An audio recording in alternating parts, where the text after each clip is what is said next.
Holiday season is officially here. Many of us, including myself, scrolled endlessly this past weekend looking for deals. That's right, it was Black Friday weekend, which in my books is when the holiday season officially begins. Who were the winners this year? Will there be a surprise upset? Here's a hint, it's not e-commerce.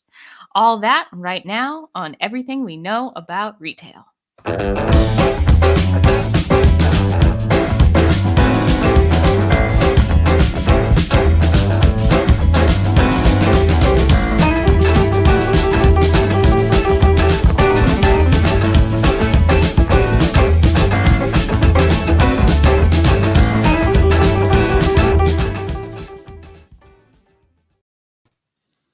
Hello, my name is Taylor Coyne, coming to you from Los Angeles.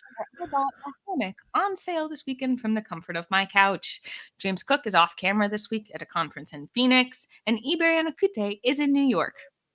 Where I scrolled endlessly through ASOS looking for deals. And this is Everything We Know About Retail, where we tell you everything we know about retail, 3 things at a time. And this week, who won Black Friday? Slash, in my books, it's the whole weekend. It's not just one day anymore, but, we'll get Absolutely. And on that note, the first thing that we know about retail is the number one winner, physical stores. Aren't we glad to hear it? Woo! They're back. They're back. Whoever said retail is dead for, going on 10 years now. They're not true. It's not true. Never has been. No.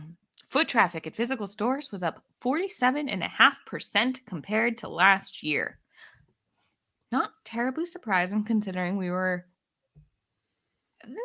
starting to feel, I don't know about you, in New York, how was last winter? Because this time in LA was dark last year. The holidays was a big surge here in LA. And I just, selfishly, I can't remember what else was happening outside of my little bubble. In LA, yeah. Well, in my little bubble in New York last year, I do think I did most of my shopping online. I think for things like maybe groceries to cook for Thanksgiving and for, holiday meals, I went to the store. But I think most things I bought online. I think this time last year was still, or maybe it was the early stages of the vaccine coming out.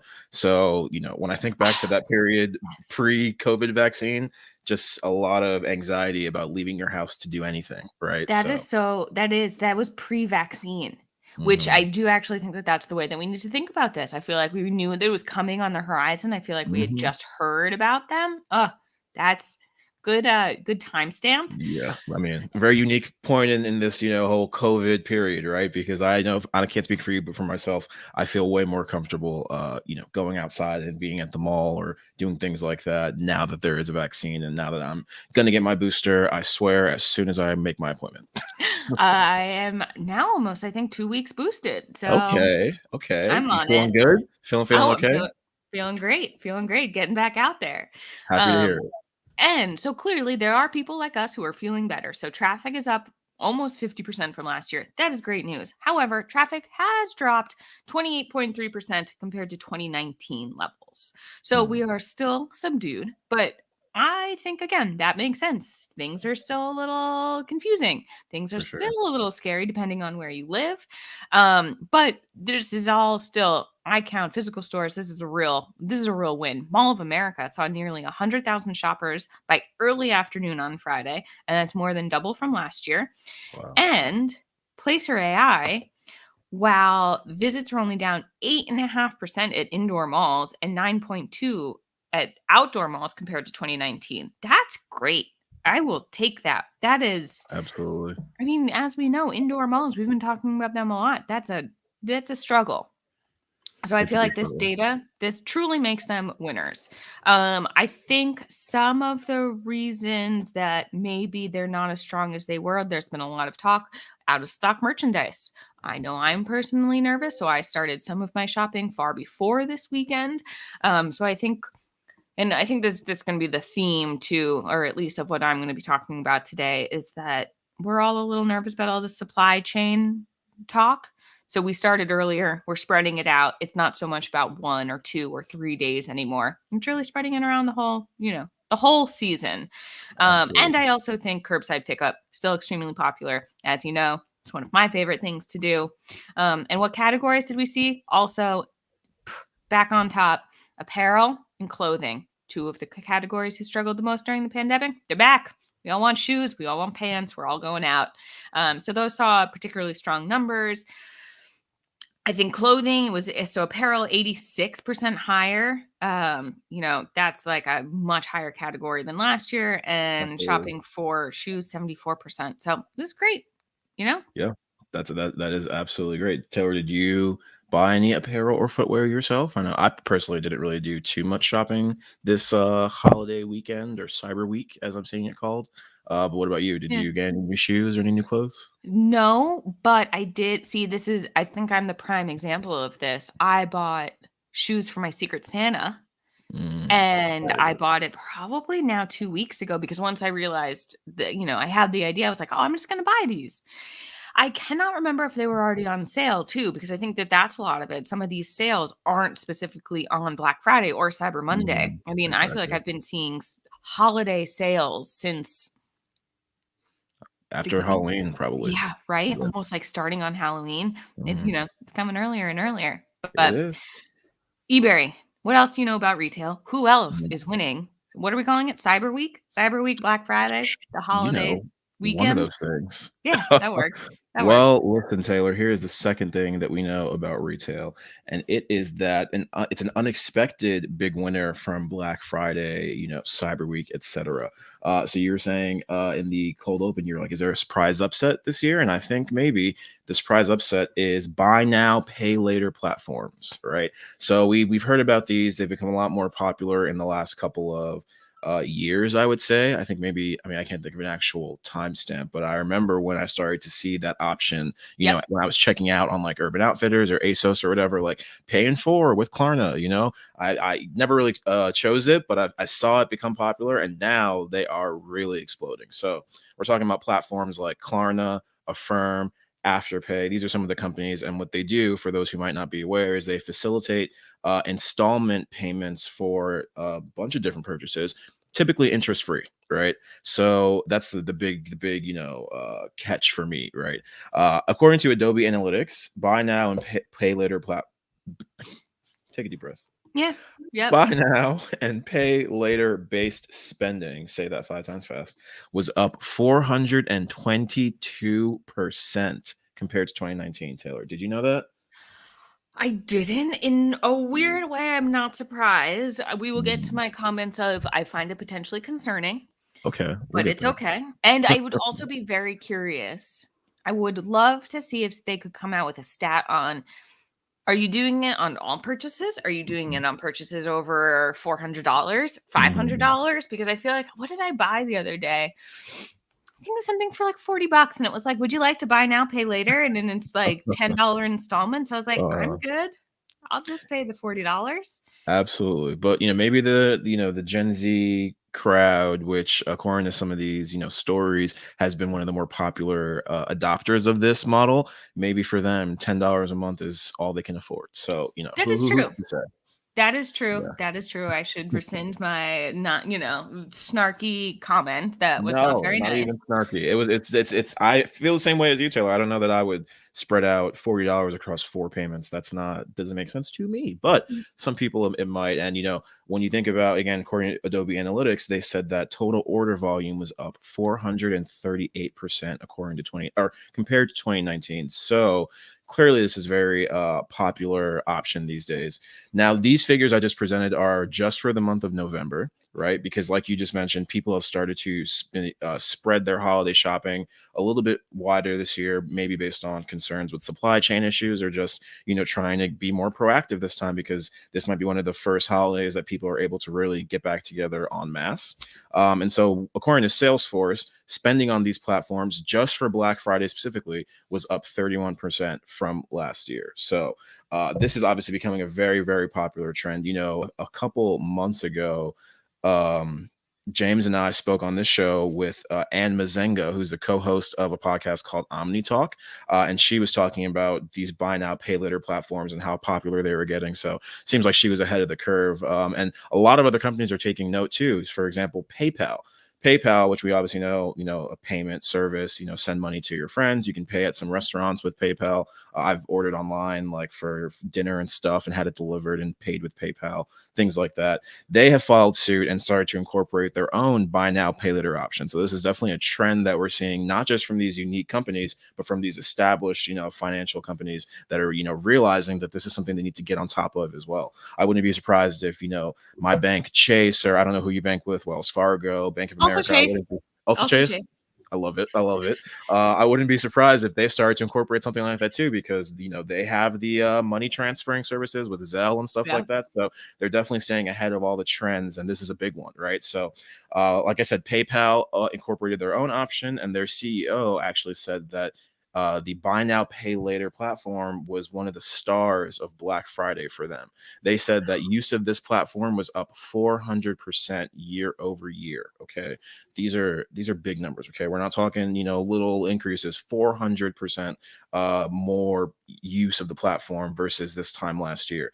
Klarna, which I mentioned, is one of these companies that has been kind of spearheading the buy now, pay later movement. They saw a 141% increase in the use of their platform just on Black Friday of this year. So this is obviously something that's not going to, be going away anytime soon. I think we were just at the beginning of the buy now, pay later wave. It's possible that this could be a popular option due to the fact that it helps consumers to cope with the higher prices that we know are as a result of inflation right now in the marketplace. And yeah, these are becoming very, very popular platforms. I know for myself, when I was working on this story for the show, I just looked in my inbox, actually trying to find Anne Mazenga's name so that I could, shout her out on the show. And I searched, Afterpay, and I saw that I had an email from a store that I shop at pretty frequently. And they sent me an email advertising 15% off of everything for Afterpay Day. So this was not around the holidays. This was about a month ago or so. But they said that if you shopped using Afterpay and it did the whole buy now, pay later installment thing, you would get 15% off of your entire order. So That this is, is yeah. fascinating. I missed the email obviously because it was like what do you call spam or something. But seeing that Mhm. now, I was like, okay, so this is a thing. Obviously. That's I know, maybe again, going back to the, spreading your $40 payment over multiple payments, Hmm. I'd just be a little curious. Like, I don't know, it just sort of seems, I'm concerned about people's debt, I guess. Um, Of that, course. just, I don't know. But I mean, I guess it's great. I guess it's great to your I point that it guess it is is. helping consumers, spread it out, lower payments over a longer period of time to be able Mhm. to afford some of these products. And as we know, we all spend more around the holidays, often significantly more. And for a lot of people, that's really hard. So Yeah, if you it's a kind of keep it burdensome. lower over a longer period of time, then I think it's a great option. I I just, think so too. Yeah. I yeah, think it's interesting to me that it's becoming so popular now. And one of the things that we talked about with Anne Mazengo was, how do these companies make money if they're not charging interest, right? And I'm not 100% positive this is correct. This is what I remember her saying, but the retailers themselves partner with the companies, and that is where they make their money, which is why they're able to, extend this service to consumers without charging them these super high interest rates. Because that my first thought obviously would be like, okay, this is a loan, and we know how loans work. So so that's where like my head goes of, oh, this seems bad. This seems mhm. not good. It does seem like a loan. It does seem like people are going to be indebted to Afterpay forever, Forever. and not be able to pay off your debt. Like that Mhm. is what I'm just like feeling. It makes me a little For anxious. sure. It would make me anxious as well, but I think they've been good about advertising the interest-free aspect of this whole transaction, because that, makes it a little bit more attractive to me. I know obviously it sounds like you'd never use any of these services. Neither have I either. I like to think that if I just can't afford it right now, I don't need it. How about that? If I don't have the full $40 for, this t-shirt or whatever it is, then, I'll wait until I do, and then I'll buy it all then, because no, I don't Right. need, that recurring charge coming every single month. But again, Right. for some people, it just might be a nice way to spread out the payments, lessen the burden all at once of, Yep. trying to please their family members and their friends for the holidays. And yeah, definitely a big winner this Black Friday season. Is not something that I was expecting to be reporting about, but yeah, I think that's one of the bigger winners this year. Yeah. But I don't think you it's know, going away. It's definitely not going away. And part of me no. now, I actually next like big purchase I do, if there is, there's always the Afterpay or Klarna now. Maybe I'll Mhm. do it. Just see what it's like. You know what? That's called research, Taylor. That's called field research, and as a See? researcher, you almost have to. Um, So, yes. listen, Taylor, tell me, what else do you know about retail? Who else is winning in Black Friday this year? So before I tell you the third, I just really want to quickly say that James says hello from an Uber in Phoenix. Hi, Hopefully he James. is. Hi, James. Don't know if you're still tuning in, but we miss you. We miss you Um, dearly. we hope that you are doing fun, get an opportunity to do a retail adventure while in Phoenix. Um, don't worry, everyone. He'll be back next week. You sure will. All right, Eberry, here's the third winner of Black Friday. Surprise, it's physical stores again. Yay.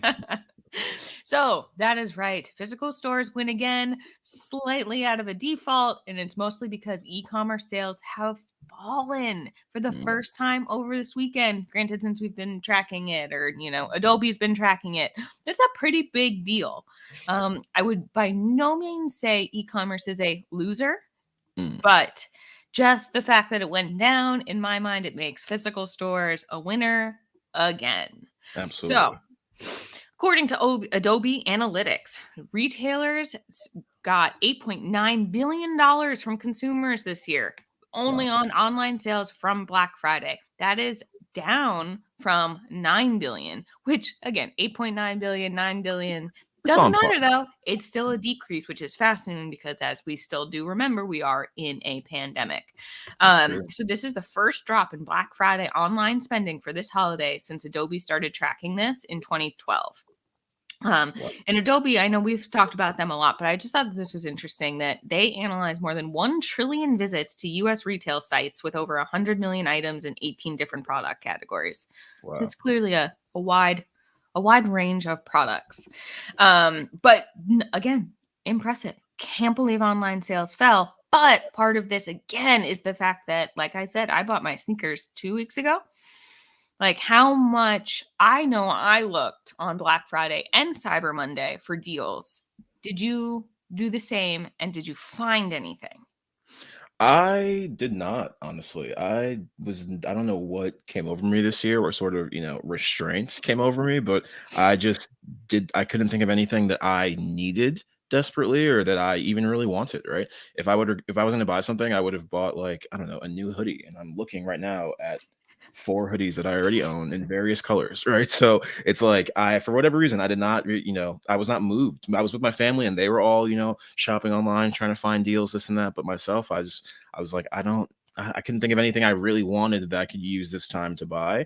And then when I did scroll through my email on Monday just to like, see what I sort of missed, I felt like the deals they weren't even dealing that hard, to be honest. I feel like I was seeing 20%, 30%, and it's like that is a regular, Mother's Day sale. That's a regular, back to school, summer's beginning. That's not Black Friday as I've grown to know it. So I don't know. I did not do too much shopping on Friday or Monday. But what about you, Taylor? Did you find any deals when No. you were looking on Friday or Monday? No, nothing. No, and I looked because I had a few items in mind and a Hmm. few items that I knew were maybe from websites like I've never shopped at before. So I was like, "Oh, maybe this company will do a sale. I'll Sure, just wait this weekend and see if they're doing anything." Nothing. nothing. Nada. Which I think is the theme again, Hmm. that one, sales have been going on all month, and two, supply chain issues. I think companies and retailers are focusing more on making sure that you'll get your product in time rather than discounting heavily. Right. Um, that seems to me kind of what's happening. But yeah, I was a little shocked. The sales just weren't that strong this year. So, Yeah. maybe we'll go back. Who knows? We'll see if I'll be curious to see if this trend sticks. It's less about this one day. Yeah. Um, I mean, to be fair, maybe some of these companies have been struggling with sales throughout the pandemic, right? I don't think a lot of these guys or, at least when I'm thinking of companies I would shop at on Black Friday, they're not really essential retailers, right? So they were probably yeah. closed throughout the pandemic or, at least when we were in the lockdown phase of the pandemic, and are probably trying to recoup a lot of the losses that they suffered during that time. So maybe that, I mean, not to, maybe I'm, evangelizing or defending the retailers, but that could be a reason why there weren't, crazy sales, because I feel like I noticed a general sentiment of disappointment with the lack of juicy sales this year. Yeah, 100%. And so specifically on Cyber Monday, yeah, Mm. Cyber Monday. That was weird. It's like, what day of the week was it? Cyber Monday. So, according to Adobe, again, online sales fell 1.4% just on Cyber Monday. Wow. However, it was still the biggest shopping day of the year. Okay. And generally, the things that or I've been reading, I'm sure you have too, is that the spending for the entire month, though, is like strong, that we probably will still see some of the best holiday shopping numbers. I don't think that there's any indication that we're going to see sad holiday numbers. I think it's just, again, people are shopping on more days throughout the year. We just have more flexibility. That's like the theme of everything. It's all about flexibility and all about choices. Convenience, etc. Yes. And also, real quick, again, it's sunny in Phoenix. Thank you, James. Um, It's raining in New York, FYI. oh, it is actually so foggy here. It's awesome. And then also, according to James, White House Black Market was 25% off Black Friday, and he was there with his wife. So Okay, not bad, but still, it's not crazy. It also, we're doesn't. gonna have to talk about how James actually went out shopping on Black Friday. I mean, Well, listen, in-store sales were up, what, 50%, you said? So that's what James did. He did his part to push the physical storefront, as always. I mean, I do, as a retail researcher, that is his job. He must do Sure that. is. So thank you, Absolutely. James, for keeping retail afloat in this country. Single-handedly from Yeah. Indianapolis. Um, Also, this is a little unrelated to the holiday, but related to e-commerce that I did want to talk about. Mhm. So, the census has recently released their third quarter e-commerce data. E-commerce dropped. Not What? the first time by any means, but again, Mhm. this is just, it dropped 3.3% from Q2. So Wow. we are still clearly elevated. I do not think that we're going to go back to pre-pandemic levels. That's what we've been Mhm. talking about. But Mhm. again, people are getting back out there.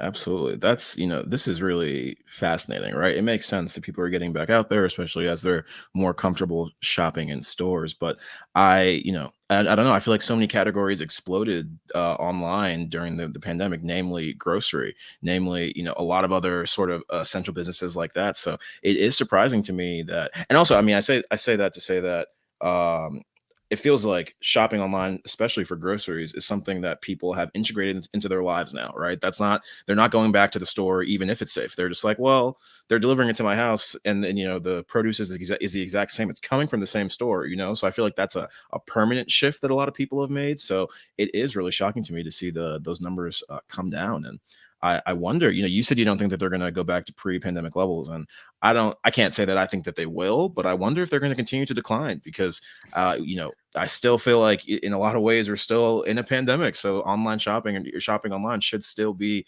pretty popular. So the decreases are kind of befuddling to me.